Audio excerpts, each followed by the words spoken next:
Welcome to Wine About Real Estate, the podcast where we uncork the complexities of the real estate world. I'm Candace Taylor, and I have been immersed myself in the industry for an incredible 8 years. From navigating negotiations to mastering market trends, I've seen it all. Well, I'm Alana Jones, your partner in real estate wisdom. Like Candace, I've also clocked in 8 years, bringing my passion for properties and a knack for negotiations to the table. Together, we're here to sip on some knowledge and unwind the mysteries of real estate. In today's episode, we are diving deep into a topic that every home buyer and seller needs to know about: disclosures. These seemingly straightforward documents hold a treasure trove of information, and we're here to guide you through the labyrinth of legal jargon. Get your wine. Whether you're a seasoned real estate pro or a first-time buyer, disclosures can be a maze. We'll break down the essentials, share anecdotes from our experiences, and help you navigate the disclosure process with confidence. From material defects to environmental concerns, we demystify the disclosures that might make you reach for that extra glass of wine. Speaking of wine, each episode will feature a delightful wine recommendation, because let's face it, real estate is complex, but choosing a good wine shouldn't be. Thank you.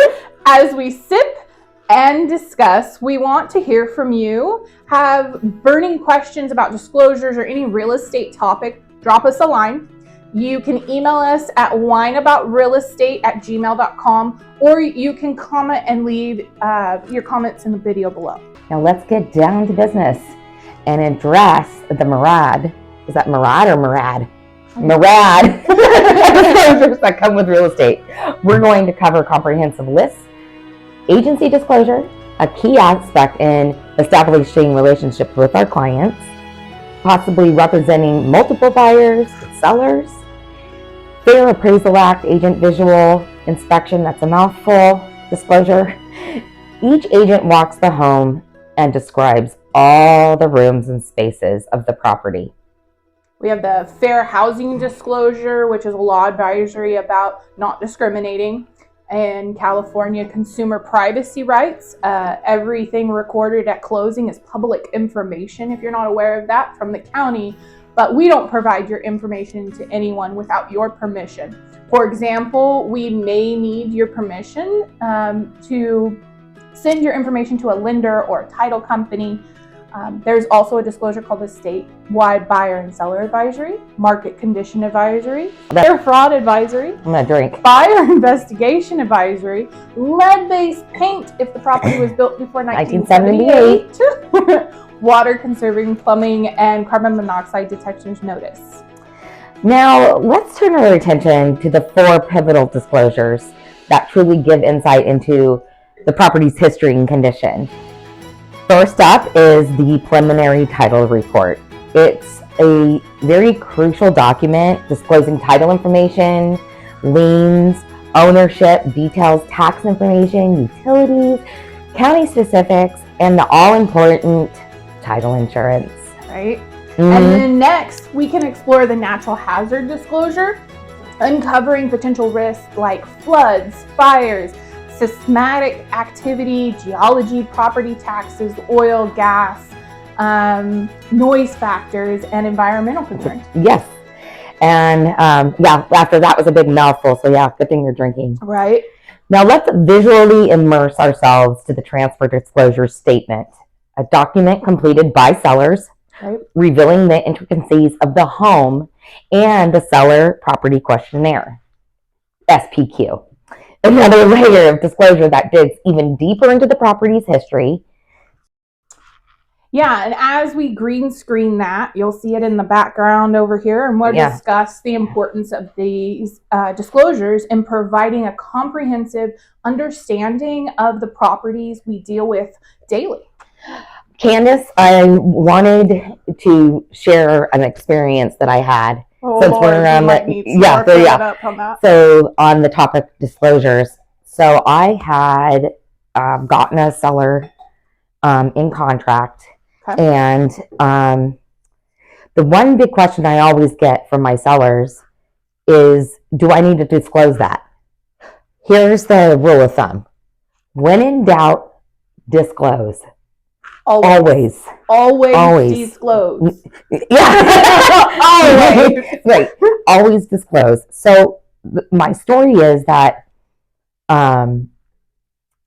the place that they were living in, this gated community, had a golf course, and there was some litigation talk about it, yada yada yada. There were some things going on with the property, inside the gated community, which affects the property.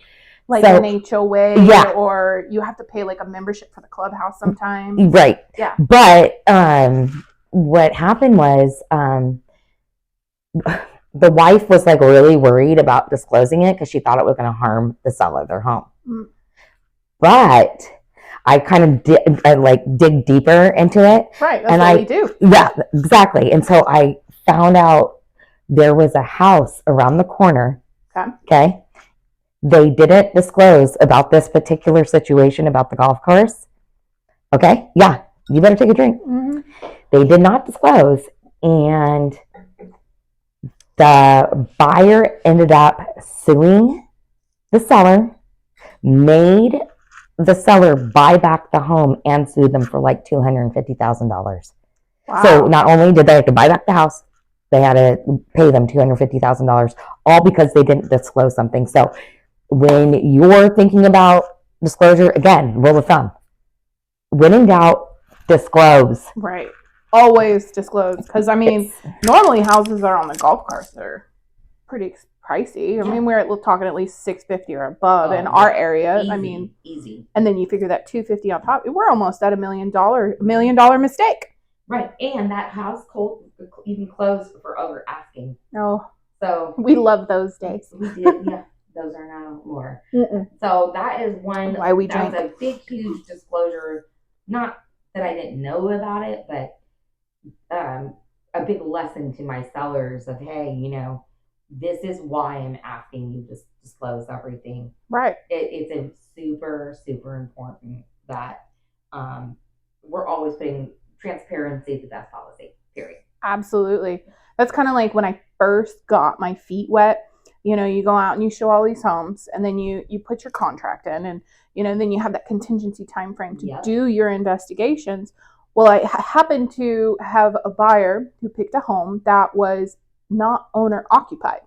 And so what that means, obviously, but maybe somebody out there doesn't, that, they've never lived in that home. So the seller SPQ and the TDS, those two disclosures that give you that background information from a seller's perspective, it has no information. They've never lived there. They rented that home out. Mm-hmm. So when we did investigations, oh Lord, there was so much that renters do to your homes. I'll just talk one key point on that house. Okay. We did back out of the contract. We did not close on it. We ended up canceling. They had cut holes in the ceiling. They had rewired the electrical panel. Got Uncle Hank out there? Yeah. What is it? It is Christmas time, so you got Cousin Eddie. Cousin Eddie came out and did the electrical work. Seriously. So there was just too much on it. I mean, we can obviously make acquisitions as to what we think they did, but there's no truly knowing because the seller never lived there, and obviously the renters aren't going to tell you the truth. No. So well, how is he supposed to disclose that, Candace? I know, and that's the hard part. That is the hard part, because the only way to, like you said, is it was unknown. He doesn't. So in that particular case that Candace is talking about, is if you've never lived in the property, you can only tell what you know about the property. Right. And if there's nothing to tell, then typically the buyers will find out during their investigation period. Right, when they have those home inspections, the pest inspections, the roof inspection, plumbing, all of that good stuff. And if you're smart, electrical. Well, for that house. Yeah. Well, then, if you're doing country property, then you got sewer. Oh, yeah. It's not even sewer at that point. It's septic and wells. Sounds like we just started talking about our next episode. Inspections. It sounds like we're rolling right into that. Yeah, I think we should. Maybe our next episode we should talk about some inspections. And what I wonder if Good Life would like to come have a glass with us. Maybe they would. Good Life is one of our preferred pre-listing inspectors, or just home inspector, pest inspectors for your buyers. We like them. Yes, they're really good. Really good. And anyways, that's a whole other topic. I mean. Oh yeah, very much so. Yeah. So anyway. What about disclosures? Oh, a big one right now in California is the natural hazard one, because we can find out the fire. Because fire insurance is insane right now in California. So like insurance companies are literally pulling out of California. And you know what? This is so strange. Did you know that Catavadera, that's in Lincoln on top of the hill? Yeah, that really nice country club. They have a huge gated community. Yeah. Mm-hmm. They're requiring the fair plan. The fair plan there, like, and because of that, people's insurance are like doubling and tripling. They're skyrocketing. I mean, and so we're not saying this to scare you or anything. It's just crazy because that natural hazard disclosure really comes into play during this time, during the disclosure period, and it's really good to jump on knowing your fire zones early. Yeah, fire and flood. I mean, California, we haven't had a flood in a long time, but I mean, isn't Yuba City? I mean, forgive me if I'm wrong, but and I don't want to speak out of turn, but isn't Yuba City kind of one of the places known? Marysville, Yuba City area. They've done a lot of stuff like that. They've improved a lot of their levees. Like even out in Plumas Lake, that's an area we both work in a lot. Yeah. They reinforced the levees on that side, so the flood hazards aren't like they used to be. So things change, and that's why it's always important to get a current, up-to-date NHD report, because then you know where that actually hits, because there are certain parts in Yuba City that are up higher than others. Yeah. And the same thing in Plumas Lake. There's certain areas that are up higher than others, and that's going to determine whether it's in a flood zone or not. Well, funny thing is, and the reason I do know about the Yuba City one is because that's where I bought my first house. No way. Brand new. You guys are never going to believe how much. Come on, let's guess. Oh, this is years ago. Yeah. So back when money... 2001, I bought my first house. So how much do you think I bought a brand new house for off the Garden Highway in Yuba City? Probably $150 to $250. Nope, $126. Oh my God! I'm gonna drink some more to that. Those are the good old days, right? Where like even in Roseville, you could get like a decent house for $300. Right. Not anymore. Not anymore. No. Well, I mean, I guess that's good for people. It's great for a seller. Yeah. And I think for buyers, you just need really educated realtors that have experience and knowledge. You know, I've seen situations where buyers are getting closing cost credits, and they're getting really strategic with their offers so that that interest rate is getting bought down, because at the end of the day, home prices are always going to rise. Like that's something that. But didn't they even predict like this year home prices, believe it or not, they rose still. Yeah. They rose still. Even in this rising interest rate world, the housing market still rose. And you know what? You know what's driving that? Low inventory. Oh, absolutely. There's still people, I mean, according to Redfin. We love Redfin because they have a lot of good statistics. They really do. Yeah, good, wholesome information. Yeah, they do their research, and Sacramento area is one of the number one areas that people are moving from I think, was it from Florida and Chicago? Florida and Chicago, yeah. To Sacramento, right? Yeah, a vast majority of people. Yeah. I think we had over 50,000 people move into California this last year, and most of them were from Chicago. Yeah. And Florida. Yeah. This is crazy. Yeah. Yeah. I think that's why I like EXP, though, is because we can help anybody in anywhere. State, anywhere in the world. I mean, I just had a closing in Texas not too long ago. Right? Yeah. That was like when you first came back here. I know when it came back. When you came back, and yeah, that was like your boom, it happened. The first one out the gate. Yeah, first one out the gate. That was kind of cool. I know I have some lovely people I connect with in Texas too. So yeah, and I have a lot of people. I know that you had people too. That South Carolina. Again. God dang it! Oh, you have to drink to that. Cheap jewelry. But yeah, South Carolina is another one. We have buyers that are wanting to move out there from California to South Carolina. So again, another aspect that we love where we're at because we can help people anywhere. Yes, we can.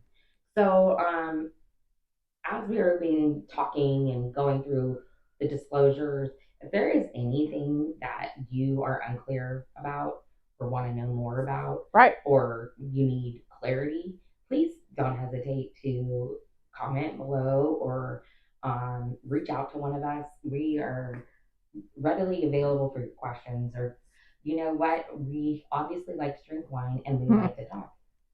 Every day. Right. Every day, people. We're ready for it. Anyways, so I think we'll wrap it up. Yeah. But we will probably more than likely next week, maybe we'll jump into inspections. Yeah. But maybe we're jumping too far now. Maybe we need to back it up a little. I don't know. Okay. Do we want to do inspections, or do we want to talk about preparing a buyer to buy? Maybe even like a pre-listing, like what to do to get your home ready for the market, and talking about getting inspections done before a buyer even comes, before you even throw your home on the market. I'm going to tell you right now, it's gonna make all the world of difference. Oh yeah, because you control the narrative when you're a seller. Absolutely. There's nothing that can be pulled out from underneath you when you're middle transaction. Fully transparent. Absolutely. Right? You're saying, hey, this is what I have nothing to hide. Look at what I got. Do you want it? Right? We know its value because the market speaks for itself. Yep. We have the inspections. All we need is somebody to come in and buy. True that. Whether you have a loan or you got cash. Let's make it happen. True that.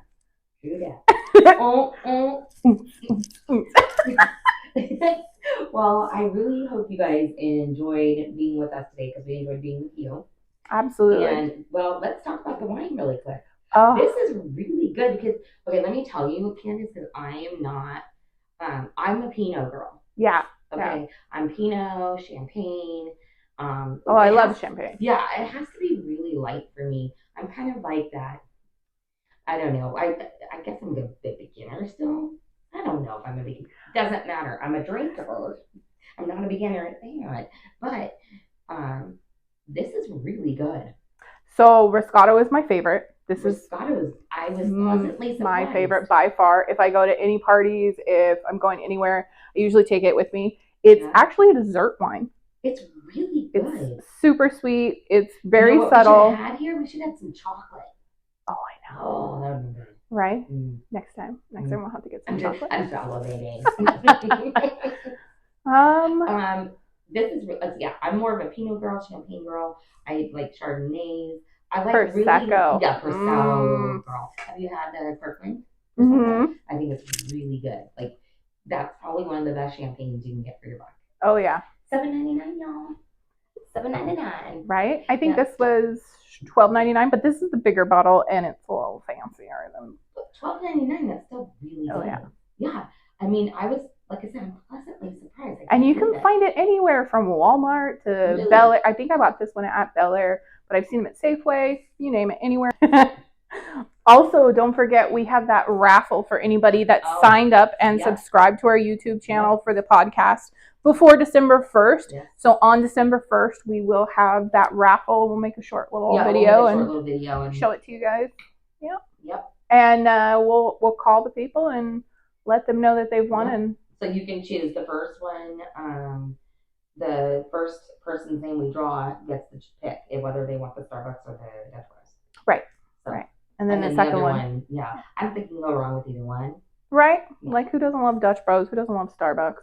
I have a Dutch Bros right down the street from me. That thing is busy all the time. Right? Actually, Dutch Bros and a Starbucks right across the street from each other. Yeah. I'm like, what do I do?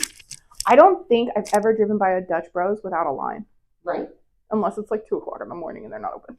Well, unless you're by my house at 2:00 in the morning, because that's where all the high schoolers hang out. Oh, that's the cool kids hang out. Yeah, I guess so. Especially after football games. Oh, of course. Anyhow, okay, well, we have enjoyed our time today. We're looking forward to the next episode. So we plan on doing like 2 episodes a month. Yeah. And obviously each episode we're gonna have a different bottle of wine. We're gonna kind of open our horizons there a little bit. And don't forget, you can get a free gift if you want it. We will have a list of all the disclosures that we covered. Yeah, we have a giveaway. So below in the comments, we will have we listed out the disclosures and what they mean, and which different types of disclosures that are typically within the contract period. So if you want that, go ahead and grab it. It's for free. Right. We'll have it available. There you have it. A deep dive into the world of real estate disclosures. We hope you've enjoyed this episode of Wine About Real Estate. Cheers to transparency, integrity, and uncorking the secrets of real estate.